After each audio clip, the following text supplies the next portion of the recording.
केसी वेणुगोपाल जी ने पूछा वेतन आयोग के बारे में। मैं इस अवसर का लाभ उठाता हूं। मान्यवर, हमारी सरकार हमेशा कर्मचारियों और पेंशन भोगियों के प्रति सहानुभूतिपूर्ण रही है।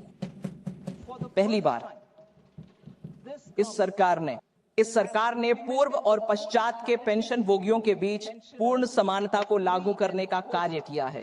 7वें वेतन आयोग, केंद्रीय वेतन आयोग। इस प्रकार सभी केंद्रीय सरकार के सेवानिवृत्त पेंशन धारक जो पहले सेवानिवृत्त हो गए थे, 1 जनवरी 2016 के बाद सेवानिवृत्त हुए कर्मचारी अब वही पेंशन प्राप्त कर रहे हैं जो 1 जनवरी 2016 से पहले सेवानिवृत्त हुए कर्मचारी प्राप्त कर रहे थे।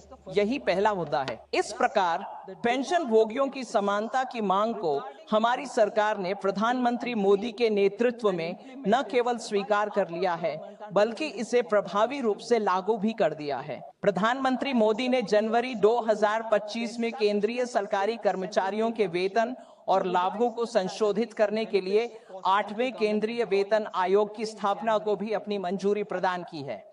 अब संशोधन के संबंध में मैं संक्षेप में एक पृष्ठभूमि देना चाहता हूं ताकि माननीय सदस्य वेणुगोपाल यह समझ सकें कि यह संशोधन क्यों किया जा रहा है। छठा केंद्रीय वेतन आयोग महोदय एक विशेषज्ञ निकाय था जिसने सभी मुद्दों की गहन जांच की थी।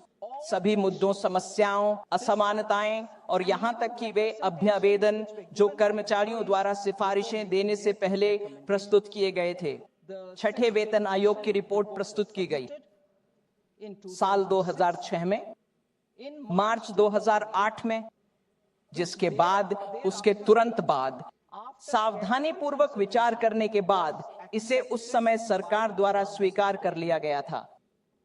मार्च 2008 पेंशन तय करने का तरीका जो छठे द्वारा सिफारिश की गई थी। केंद्रीय वेतन आयोग जो कि पिछले केंद्रीय वेतन आयोगों के समान ही था, इसलिए इसे मार्च 2008 में सरकार द्वारा स्वीकार कर लिया गया था।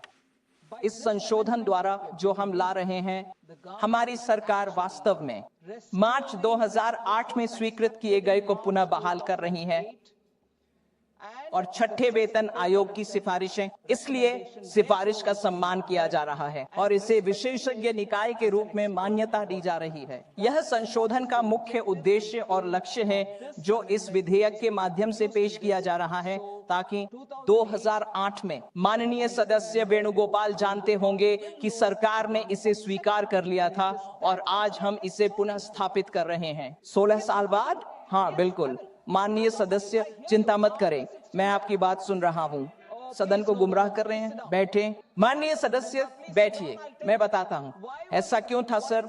16 साल बाद क्यों?